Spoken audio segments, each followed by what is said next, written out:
aquí se ve la educación como un negocio. Cada estudiante dentro del sistema educativo tiene un valor, pero además es una inversión que se hace simplemente para que se ocupe una silla y se evacúe rápidamente de su proceso educativo. Sube en telón. Bienvenidos.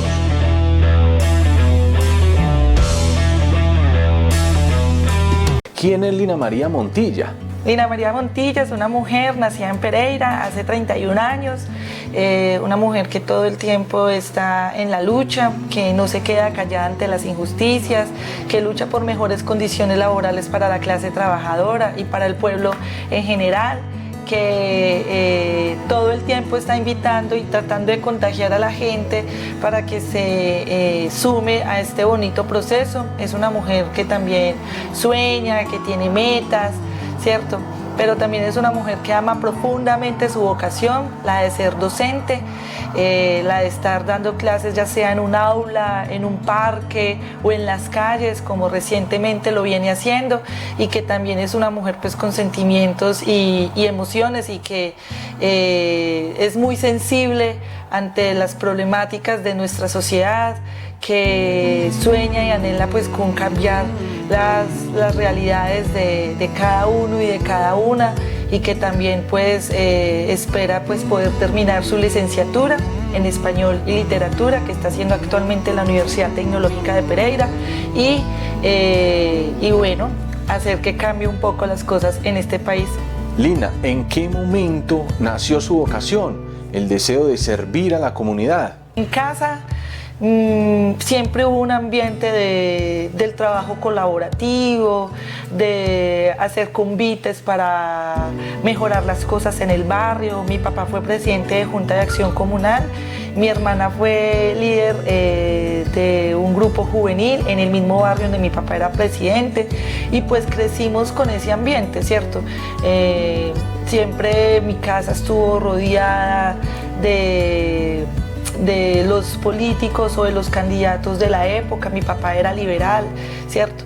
Y bueno, ese proceso de servir, de ayudar a la comunidad, de hacer trabajo colaborativo, de cuando hay una problemática, venga, busquemos solución y hagámosla entre todos, él nos la inculcó muchísimo a nosotros y a nosotros de niños, y pues también algo que ha sido como la premisa que ha marcado mi vida. Y seguro que la de mis hermanos y hermanas también, y es el tema de que no nos podemos quedar callados ante la injusticia, y más si están vulnerando un derecho, ¿cierto? Entonces en casa digamos que fue ese primer embrión, y ya pues brota, por así decirlo, por allá en el 2004, precisamente cuando estaba en el colegio y se presentó una dificultad. Y fue la primera vez que participé en una manifestación. Estudiaba en la normal, aquí en la 14 con Quinta, y hubo una injusticia contra un profesor, y entonces pues fui una de las que convocó y lideró pues la protesta ese día.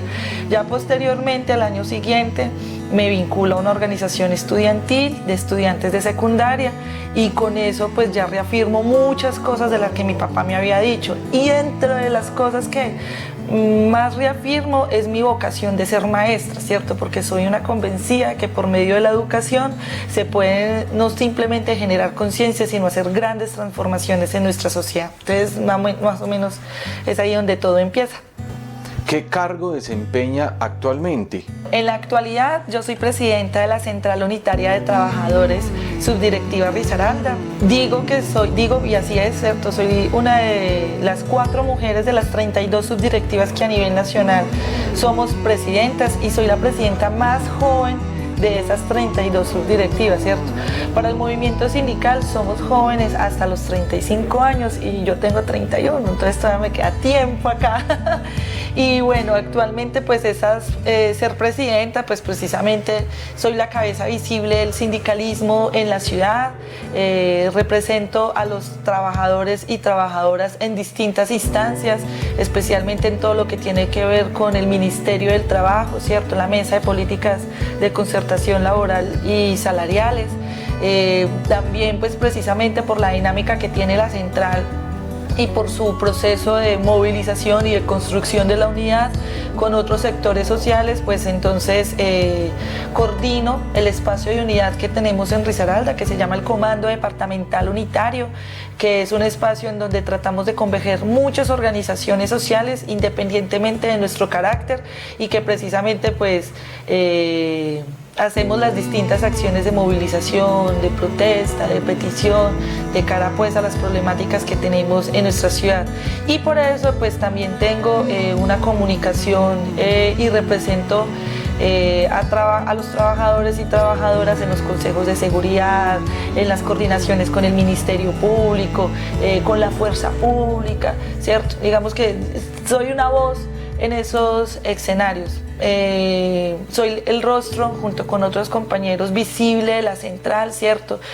Normalmente pues la prensa busca es a la presidenta o al presidente que esté en ese momento, pues en este caso soy yo y bueno, también participo en los conflictos laborales que se den en los sindicatos, en las problemáticas que se den en ciertas comunidades o poblaciones, específicamente, por ejemplo, el tema de mujeres, vendedores ambulantes, ¿cierto? Que es, digamos, en los que recientemente me he venido moviendo. Y obviamente, pues también dentro de mis funciones es uno, el tema de acompañar los conflictos laborales que se da dentro de las organizaciones sindicales, cuando van a presentar un pliego de peticiones, cuando hay despidos de trabajadores o de trabajadoras, cuando hay presunta vulneración de derechos laborales en el trabajo, etcétera.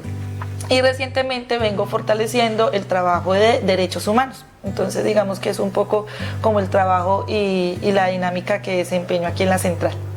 ¿Dónde se ve Lina María en un par de años?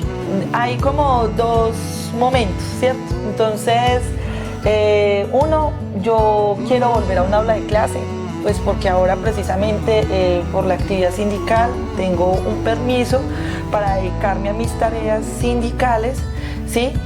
Y obviamente que eso se acaba en algún momento, eso no es un permiso permanente o para toda la vida como mucha gente cree, ¿sí?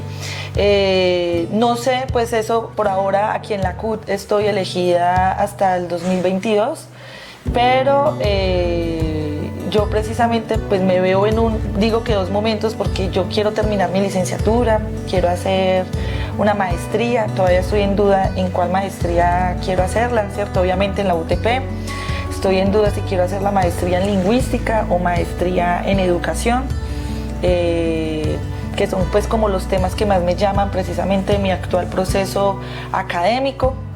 Y obviamente pues poder ejercer lo que estoy aprendiendo en un aula de clase, aunque también en la calle pues pongo en práctica lo que estoy aprendiendo, ¿cierto? Digamos que soy una presidenta con dotes de poeta, pero bueno, pues ese es como un primer escenario, ¿cierto? Poder terminar mis estudios y seguir ejerciendo mi labor docente. Eso es un anhelo y un deseo que tengo a futuro. Pero también en términos de mi carrera política, de mi activismo sindical, que es donde actualmente me desenvuelvo, todavía no tengo claro en dónde me veo en un futuro, ¿cierto? Mucha gente me ve lanzándome a un consejo para dentro de 3 años. Hay quienes me dicen que yo voy a llegar a ser presidenta de la CUT nacional, ¿cierto? Dirigir mi sindicato. Yo soy afiliada al Sindicato de Educadores y Trabajadores de la Educación, ¿cierto? Entonces también pues hay muchas apuestas. Yo espero que en cada momento pues tomar la decisión si quiero o no estar en esos escenarios y obviamente pues servir con toda la entrega y dedicación en ese proceso. Lina María, ¿cómo ve a Colombia en términos de educación? Pues como docente, y bueno, no lo puedo dejar de ver como una mujer con conciencia política, que el futuro de la educación en nuestro país pues en el estado actual en el que nos encontramos, no se está cumpliendo para nada las premisas de que Colombia va a ser la más educada para el 2025, que fue como una de las metas que se trazó uno de los gobiernos anteriores para inscribir a nuestro país en la Organización para la Cooperación y el Desarrollo Económico de los Estados, la OCDE, ¿cierto? Y que precisamente hoy, en el actual gobierno en el que nos encontramos, con las reformas que se está haciendo, pues cada vez nos alejamos de poder tener una educación que sea pública, gratuita, de calidad y financiada por el Estado. Y digo que va a ser cada vez más difícil porque aquí se ve la educación como un negocio. Cada estudiante dentro del sistema educativo tiene un valor, cuesta, pero además es una inversión que se hace simplemente para que se ocupe una silla y se evacúe rápidamente de su proceso educativo, sin preocuparse realmente por aspectos de formación, de formar seres integrales, competentes para nuestra sociedad. En términos pedagógicos nos falta muchísimo porque precisamente vemos que es una educación que pretende formar hombres y mujeres a la lógica del mercado, lo que llamamos precisamente la formación de mano de obra, y que no logra realmente satisfacer sus necesidades como ser humano, sino que simplemente se quiere que satisfaga las necesidades del mercado, ¿sí? Entonces preocupa muchísimo porque se olvida precisamente la formación en aspectos como el deporte, la cultura, la artística y todo lo que conlleva precisamente a la formación del ser humano. Vemos un retroceso, ¿cierto?, a la negativa que hay precisamente que se implementen las instituciones educativas cátedras como la de paz, la de historia, ¿cierto?, que son tan fundamentales para poder comprender la sociedad que hoy tenemos en este momento, que la historia de nuestro país no es como siempre nos la han contado y que es necesario precisamente que se retome estas iniciativas en el aula de clase. Hoy precisamente se hablan de que es necesario formar a nuestros estudiantes en ser competentes en una segunda lengua, porque así lo pide el mercado, y que puedan precisamente desarrollar habilidades y competencias para el tema de la cuarta revolución industrial, que es toda la era de la digitalización.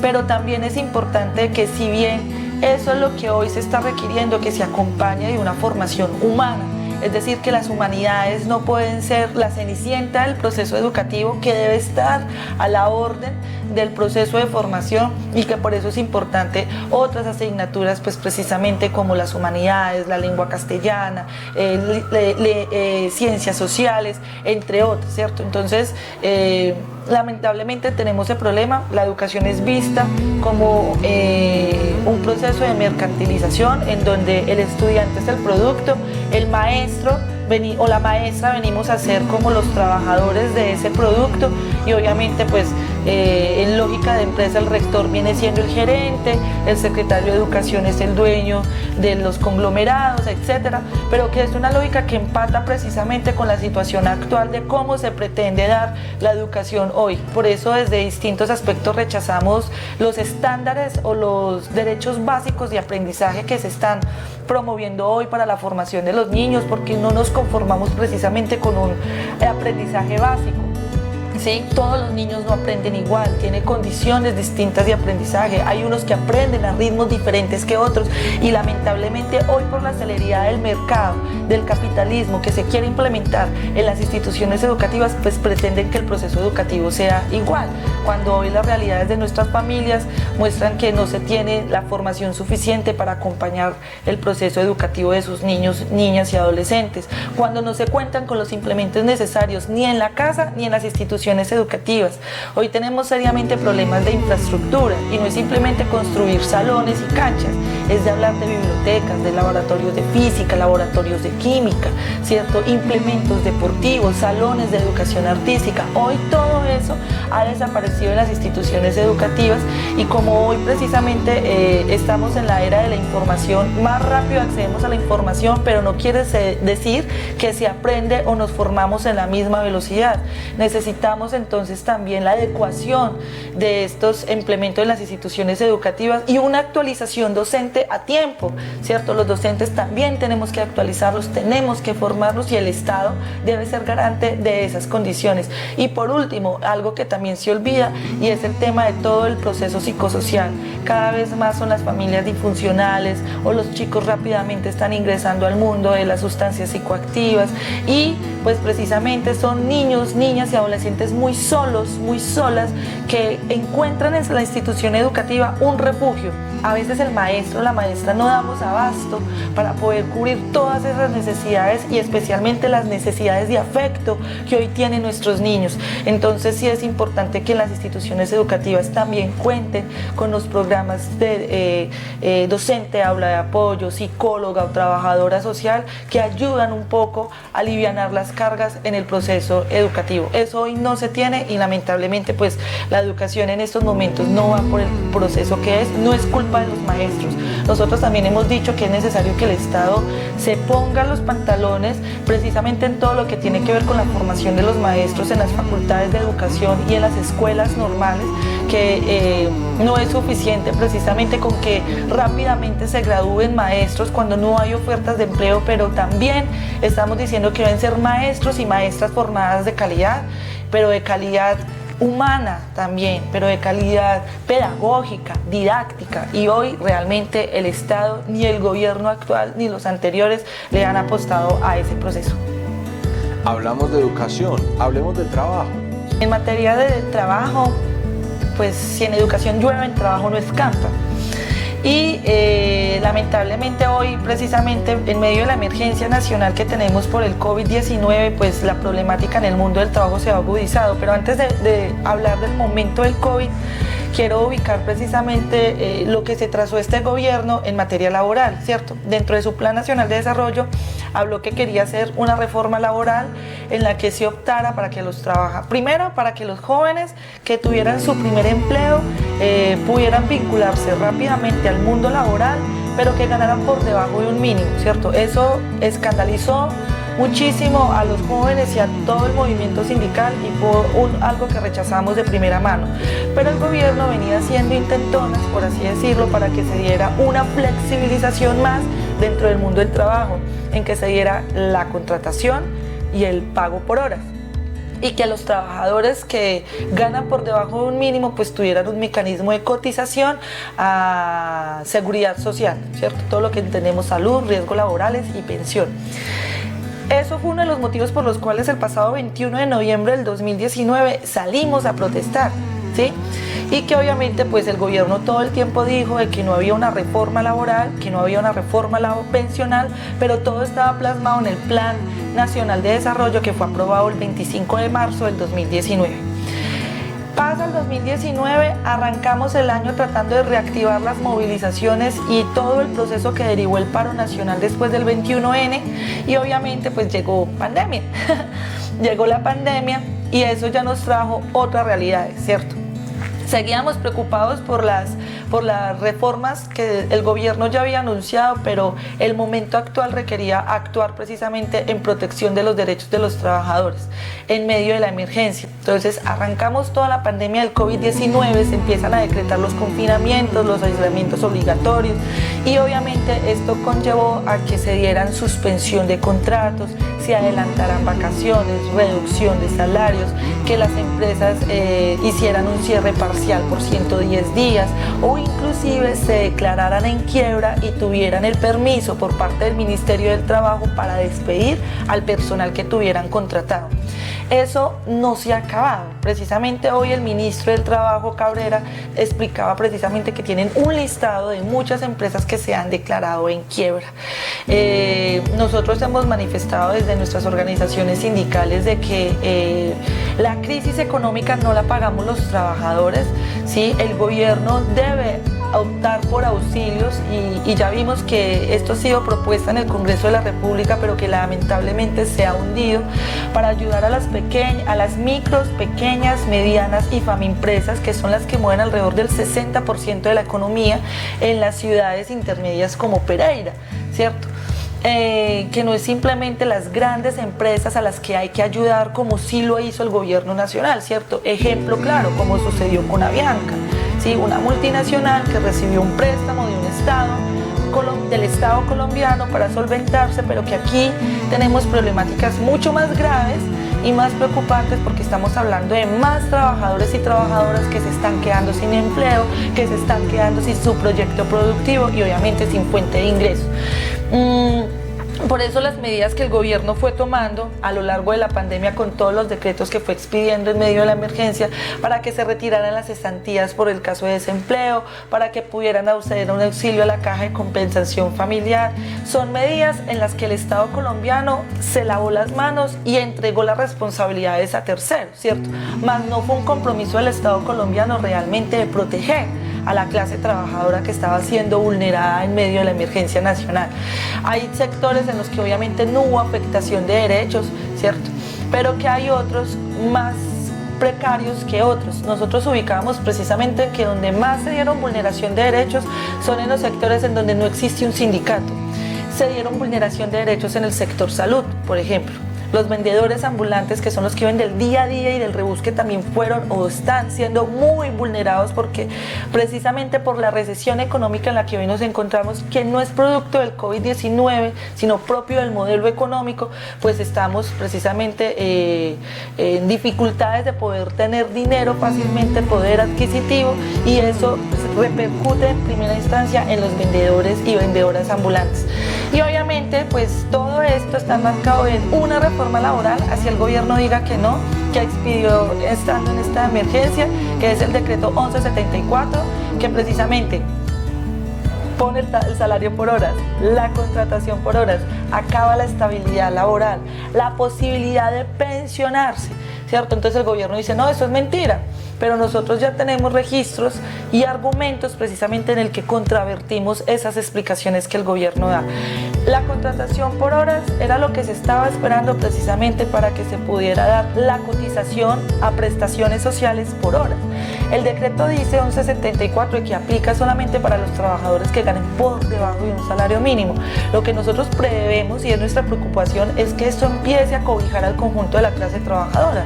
En su momento la ministra María Victoria Arango expresó precisamente que para qué contratar un ingeniero de sistemas toda una jornada, si es suficiente con 2 horas de trabajo para que cumpla su labor, ¿sí? Entonces hoy vemos precisamente una desvirtualización del concepto de trabajo, ¿sí? Que no lleva precisamente a que se pueda gozar de una estabilidad, de un contrato a término indefinido, de que se pueda ejercer derechos como de la sindicalización, entre otros, sino que sean cada vez más cortos y reducidos los derechos que las y los trabajadores tienen hoy. Entonces, ese es el primero que vemos que se está vulnerando.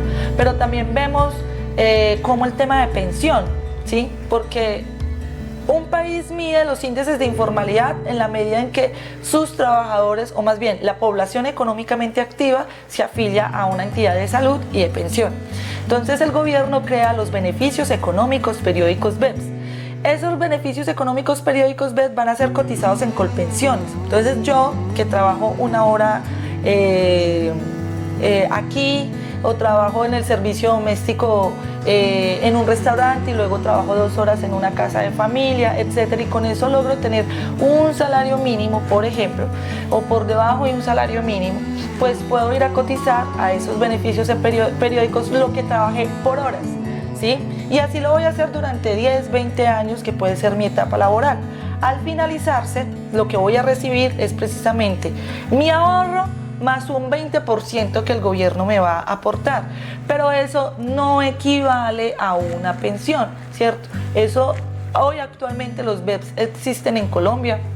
Se cotizan BEPS, si no estoy mal, desde el 2015, y la cifra más alta que un trabajador, y especialmente mujeres trabajadoras del servicio doméstico, han recibido por BEPS es precisamente 400.000 pesos.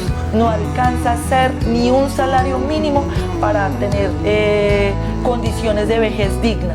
Entonces preocupa muchísimo porque es una reforma pensional disfrazada. Quieren acabar con Colpensiones porque Colpensiones no tiene régimen de ahorro individual, pero se impone con el ahorro de los beneficios económicos periódicos BEPS, y al mismo tiempo pues quiere acabar con la esencia de la entidad de Colpensiones, porque es el régimen de ahorro de prima media, un ahorro colectivo, un ahorro solidario, cosa que se carece precisamente en los fondos privados de pensión. Y ni que hablar del tema de riesgos laborales, ¿cierto?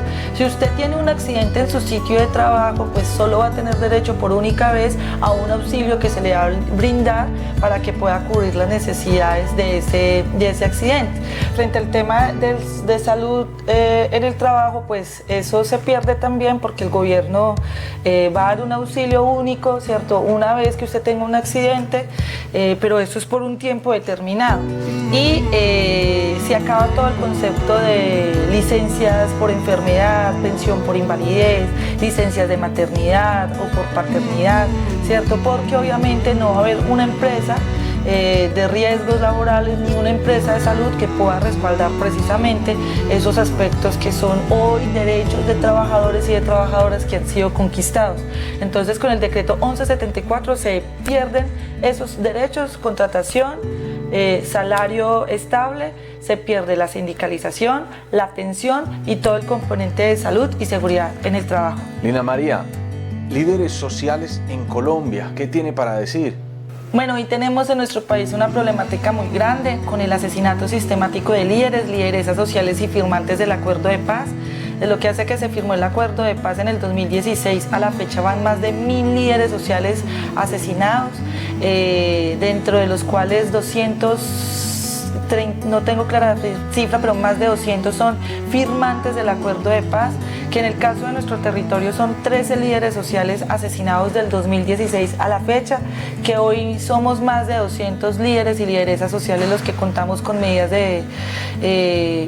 contamos con amenazas y que algunos pocos tenemos medidas de protección por parte de la Unidad Nacional de Protección, pero que no es suficiente con eso. Nosotros estamos precisamente exigiendo que se detenga el genocidio, que se detenga este derramamiento de sangre, que no es posible que luchar por la vida, la paz, los derechos humanos, pero también los derechos laborales nos cueste la vida, y que hoy hacemos un llamado para que el gobierno nacional y las administraciones locales dejen de guardar un silencio cómplice frente a esta problemática, que hagan acciones reales y contundentes para el desmonte del paramilitarismo en Colombia, que se opte por una solución política y negociada al conflicto armado con los demás grupos guerrilleros que aún hoy están en el monte, y que precisamente pues llamamos a que se puedan dar las condiciones para hacer oposición en Colombia, porque pensar diferente no nos puede costar la vida, y menos si luchamos por la paz con justicia social.